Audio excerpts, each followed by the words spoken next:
Salut à tous, c'est Bourrichon, on se retrouve pour l'analyse de la deuxième journée du top 14 saison 2024-2025. On commence tout de suite avec le premier match de la journée, à savoir Toulon qui recevait Castres. Bon, c'est un match plutôt énergique, assez tendu, notamment sur la fin, où l'Océo a toujours cru pouvoir gagner, mais au final finit par perdre sur une dernière action. Bon, clairement, ce qui a pêché du côté de Castres, c'est la discipline. 19 pénalités au total, un carton jaune qui a coûté extrêmement cher en fin de match pour les Chava, et puis globalement, une non-maîtrise sur ce secteur. C'est dommage parce que c'est vraiment ce qui leur coûte le match, parce qu'après, sur le jeu de devant, comme sur le match face au Racing lors de la première journée, je trouve qu'ils ont été plutôt dominants, même si ça a un peu alterné, vu que Toulon était aussi pas mal dans ce secteur. Mais ce que j'ai noté, c'est que les deux essais, à savoir celui de Rémi Bagé et celui de Jérémy Fernandez, ils viennent des gros d'abord. Bagé, c'est à la suite d'une mêlée, si je me souviens bien, ou alors d'un ballon porté, et Jérémy Fernandez, c'est après une grosse amende. C'est des pick and go, et Fernandez qui récupère le ballon, et qui s'en va marquer. Donc les gros étaient présents, mais comme je l'ai dit, ce Toulon aussi, et c'est grâce notamment à eux que Toulon a pu quand même revenir dans ce match. Bon après, Toulon, ils ont pas à s'enflammer après une victoire comme celle-ci, parce que je trouve qu'ils ont fait énormément de conneries,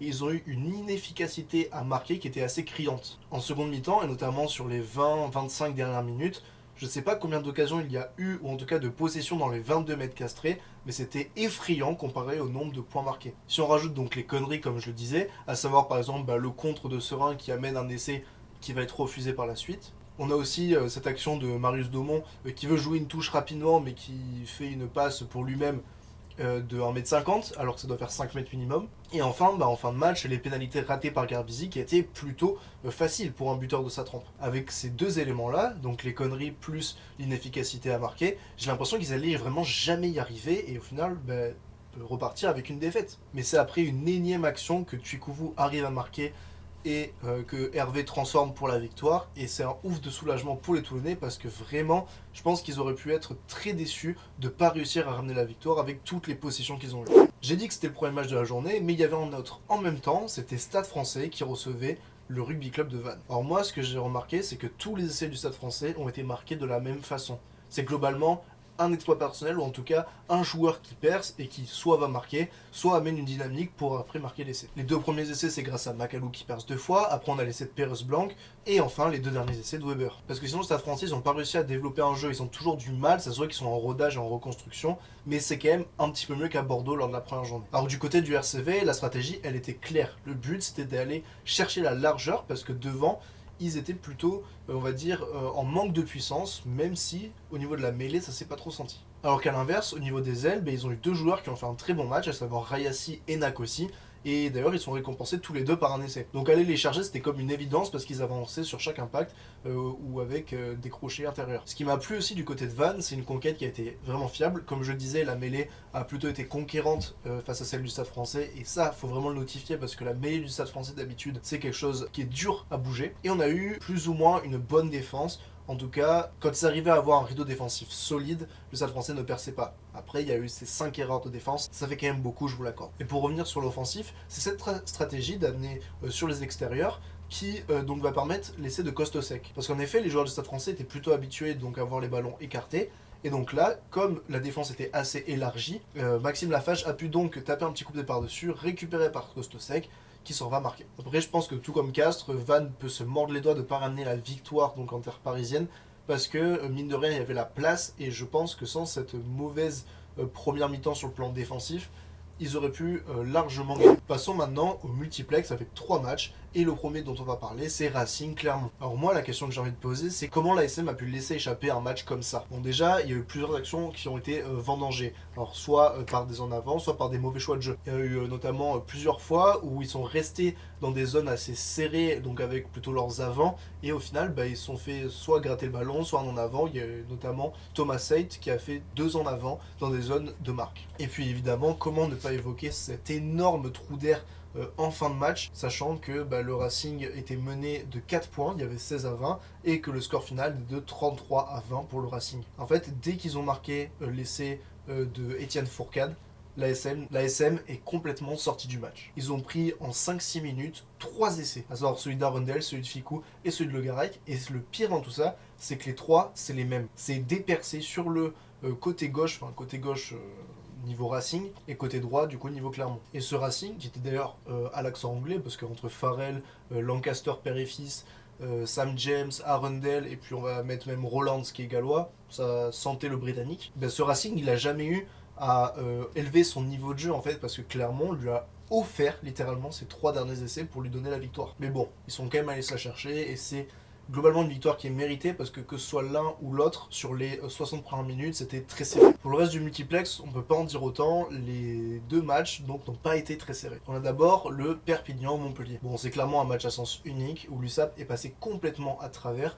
Je pense que c'est un des pires matchs de Perpignan, notamment à domicile, depuis quelques saisons. Et comme à Bayonne la semaine dernière, ben là ils ont joué à l'envers pendant tout le match. Ils ont jamais pris les points quand ils pouvaient. Ils ont notamment en début de match, ils ont toujours voulu jouer. Et au final, ben, ça n'a pas été payant puisqu'ils marquent un essai au bout de l'effort en seconde période. Et j'ai l'impression qu'ils étaient même soulagés de marquer un essai alors qu'il y avait encore plein de points à remonter. De plus, ils ont extrêmement mal utilisé le vent en seconde période.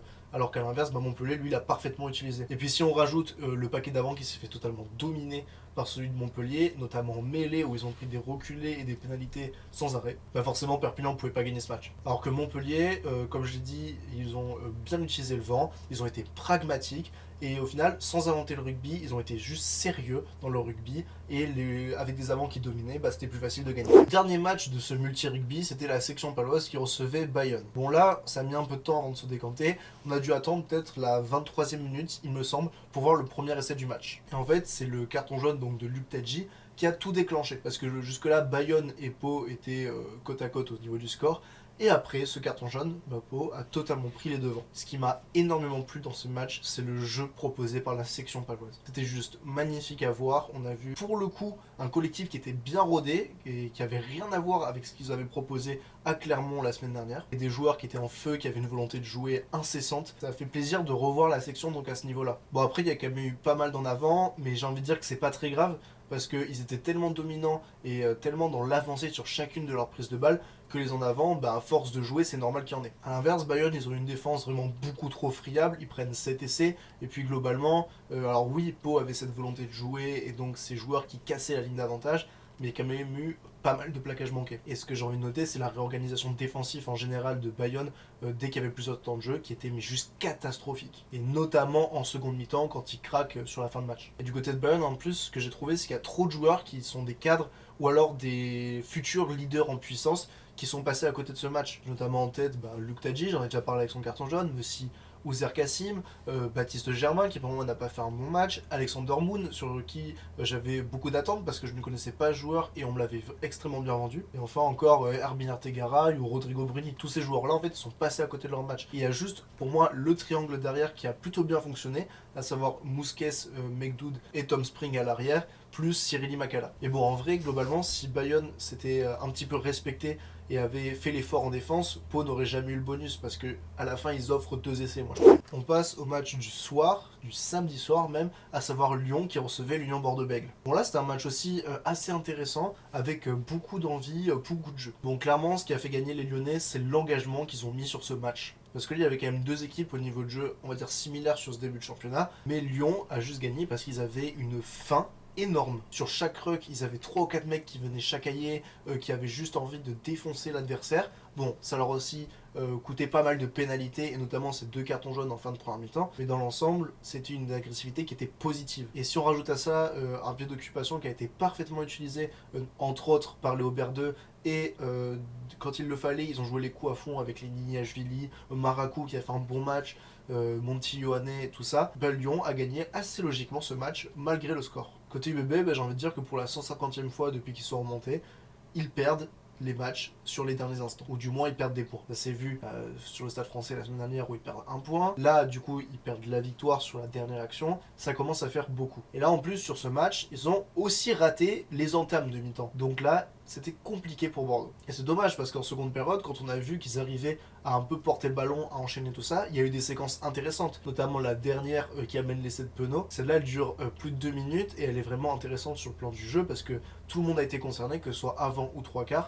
Et même des fois, ils ont accepté de reculer pour reconstruire, restructurer et après, du coup, enclencher la marche avant, avec notamment Damien Penaud et Romain Buros. Et globalement, pendant tout le match, on a vu quand même beaucoup d'imprécisions. Après, c'est parce qu'il y a aussi il y a eu pas mal de turnover par rapport au niveau de l'effectif, par rapport à la victoire face au Stade Français, mais c'est pas une excuse pour moi. Je peux pas accepter autant d'erreurs dans le jeu de la part d'un club qui vise le bouclier de Brennus en fin de championnat. Et pour moi, la victoire, elle est tout de même méritée pour le Loup, parce que comme je l'ai dit, ils avaient un engagement tellement énorme que ça m'aurait fait chier pour eux qui repartent avec une défaite. Un autre match avec beaucoup d'engagement, c'est le dernier, c'est Toulouse qui recevait le Stade Rochelais. Bon, c'était un match avec une ambiance assez spéciale parce qu'ils ont rendu hommage donc à Mehdi Nargissi, et d'ailleurs moi aussi je lui rends hommage et je pense à sa famille, et aussi à Hélène Tekori, donc la femme de Joe Tekori qui est décédée malheureusement cet été. Donc l'ambiance elle n'était pas à son paroxysme, dans les tribunes ça se sentait et c'est tout à fait normal. Et c'est pour ça que ce match a mis un peu de temps à démarrer, parce qu'on avait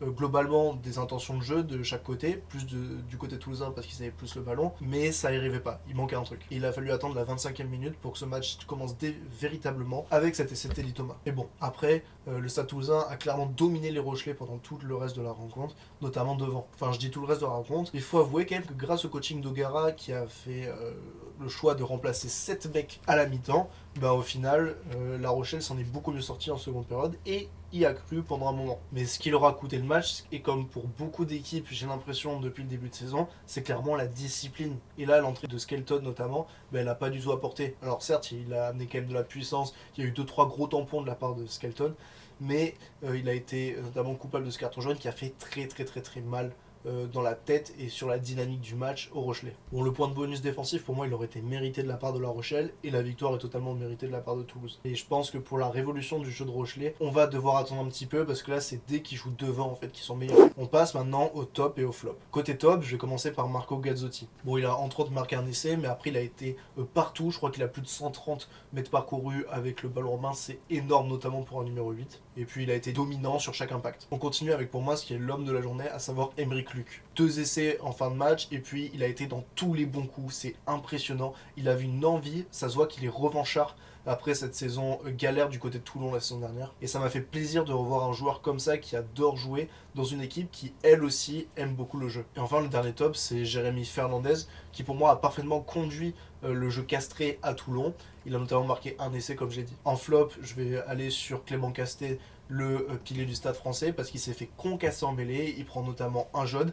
Et dans le jeu, il a fait une seule vraie percussion sur les 7 Pérez Blanc, mais après on l'a pas vu. On continue avec Rodrigo Bruni, qui a fait plusieurs en avant, le 3e minute Bayonnais, notamment dans des situations où Bayonne était dans les 50 mètres de Pau, et puis plusieurs plaquages manqués, bref, pas le Bruni d'habitude. Et enfin, le dernier flop, j'ai déjà un peu commenté, mais c'est Skelton, pour son indiscipline et aussi pour son geste sur Graou qui pour moi n'avait pas lieu d'être. Je vous mets donc le classement maintenant et pendant ce temps, comme ça a été suggéré par une abonnée dans les commentaires, je vais faire mes pronos pour la journée à venir. Et ça va être comme ça après chaque analyse de journée. On a donc Montpellier qui reçoit Toulouse et je pense qu'avec la dynamique, je vais partir étonnamment sur Montpellier. Je pense que Toulouse va commencer une première rotation, ils ont l'habitude maintenant dès qu'ils vont à Montpellier, et je vois Montpellier qui a fait un bon match contre Perpignan, donc pourquoi pas Montpellier, mais de peu. Clermont-Bayonne, je vois clairement à domicile, qui pour moi semble plus armé que les Bayonnais. Castres-Perpignan, c'est pareil, je vois l'équipe à domicile, donc Castres. Vannes-Lyon, j'ai envie de dire la surprise vantaise, mais je pense que ce sera Lyon. La Rochelle-Pau, je vais partir sur les Rochelais qui doivent relever la tête après 2 prestations quand même plutôt mitigées. Bordeaux-Bègles, le Racing, il me semble que Bordeaux est plus armé que le Racing, donc je vais partir sur eux. Et enfin, Stade français Toulon le dimanche soir pour clôturer cette 3e journée. Je vais partir sur le Stade français qui après 2 matchs, pareil comme La Rochelle, où c'est en demi-teinte, ils doivent donc relever la tête et face à un Toulon qui me semble quand même encore un peu en rodage. Bref, donc cette vidéo est à présent terminée. Merci de l'avoir suivi, n'hésitez pas à vous abonner, mettre un like et m'écrire un commentaire et surtout activer la cloche pour avoir les notifications dès que je sors une nouvelle vidéo. Bref, c'était Bourrichon, ciao ciao.